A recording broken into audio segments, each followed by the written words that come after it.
Allons-y maintenant avec la lecture de ce paragraphe de développement. Euh, à première vue, avec le code de couleur qui est employé par l'élève, êtes-vous capable de voir ce qui manque dans ce paragraphe-là? Donc on remarque en jaune, l'élève a identifié les liens. On observe une belle variété de liens. On a l'organisateur textuel en début de paragraphe qui n'a pas été relevé, mais c'est correct. Il est facultatif, on le rappelle. Par la suite, d'abord, de cette façon, par exemple, alors qui amène la conséquence, en plus de, hein, qui ajoute, par exemple, bref, ainsi. Donc les idées sont très bien liées à première vue. Évidemment, il faudrait voir si ça fonctionne dans le texte. Mais évidemment, si vous avez fait le travail dans votre texte, vous remarquez que ce qui est absent, ce sont les marques de modalité. On va quand même lire le paragraphe, puis on va tenter de voir quel effet ça a. Est-ce que l'élève répond quand même à la question? Puis, dans tous les cas, combien on donnerait à ce paragraphe? Donc, premièrement, réduire les îlots de chaleur serait une des solutions. Alors, on comprend ici que l'élève répond par l'affirmative à la question. Il est possible de s'adapter. Comment? En réduisant les îlots de chaleur. Donc, c'est son aspect ou son argument, en fait, qui est tout de suite présenté. D'abord, ces îlots de chaleur sont créés, c'est un îlot, donc ça va, sont créés majoritairement à cause de l'asphalte qui emmagasine la chaleur dans le sol, augmentant la température extérieure. De cette façon, ils contribuent davantage au changement climatique. Ici, de cette façon, est-ce que ça fonctionne bien? On pourrait utiliser ainsi, qui serait peut-être meilleur, mais ça va. Par exemple, dans un article du Devoir, on dit que Los Angeles enregistre chaque année de nouveaux records de température en période estivale, quadrillés par plusieurs centaines de kilomètres d'autoroutes. Plusieurs solutions sont alors proposées, ce sont des solutions, pour optimiser la réflexion de la lumière au lieu de la laisser pénétrer dans le sol. En voici quelques-uns. Recouvrir les routes avec du béton, inclure des billes de verre recyclées au mélange d'asphalte. Qu'est-ce qui est recyclé? Ce sont les billes ou le verre? C'est le verre. Alors, des billes de verre recyclées au mélange d'asphalte, etc. C'est sûr que quand on a seulement deux éléments, le etc. est peut-être un peu plus faible que si on en avait trois, mais ça va. En plus de faire baisser la température, diminuer les îlots de chaleur urbaines, ce sont les îlots qui sont urbains, donc les îlots de chaleur urbains, sauveraient des vies.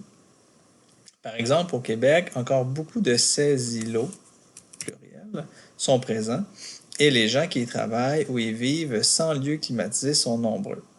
En 2018, la Direction régionale de santé publique de Montréal a rapporté 53 décès directement causés par la canicule, dont la plupart des victimes habitaient dans des îlots de chaleur.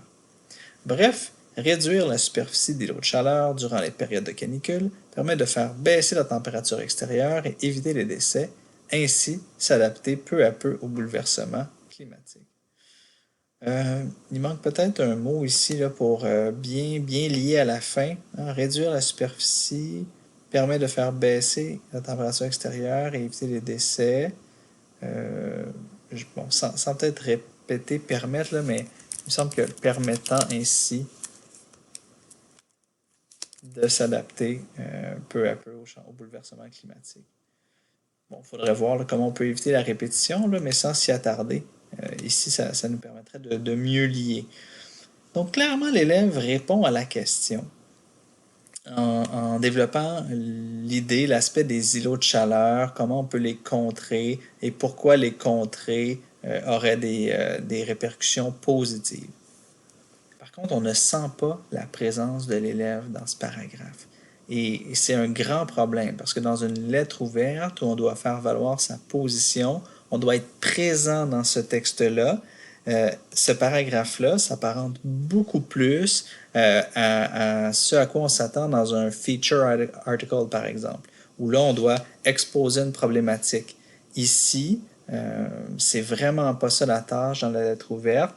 Donc, il faut vraiment inclure des marques de modalité et c'est malheureusement pas ce que l'élève a fait. Donc, qu'est-ce qui se passe avec un texte comme ça, où on a pratiquement aucune marque de modalité? Bon, on pourrait avoir le davantage, mais ça reste quand même assez neutre. Ici, on a un texte qui est clairement en échec. Et là, on peut se demander, est-ce que c'est du D ou du E? Parce que on a vraiment, sauf erreur, là, aucune marque de modalité.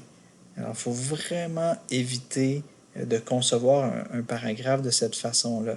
Alors, je le répète, l'argumentaire fonctionne bien, les idées sont bien liées, somme toute, tout se tient, mais étant donné qu'il n'y a aucune marque de modalité, et je vais le répéter pour les élèves à qui je ne l'aurais pas dit, mais vous êtes aussi fort que le plus faible de vos critères. Et les marques de modalité constituent un des critères. Alors, dans ce cadre-là, de n'avoir aucune marque de modalité, ben, c'est extrêmement faible au premier critère. Alors ici, c'est un bel exemple à éviter. Donc, important d'inclure des marques de modalité variées tout au long de votre texte. Voilà.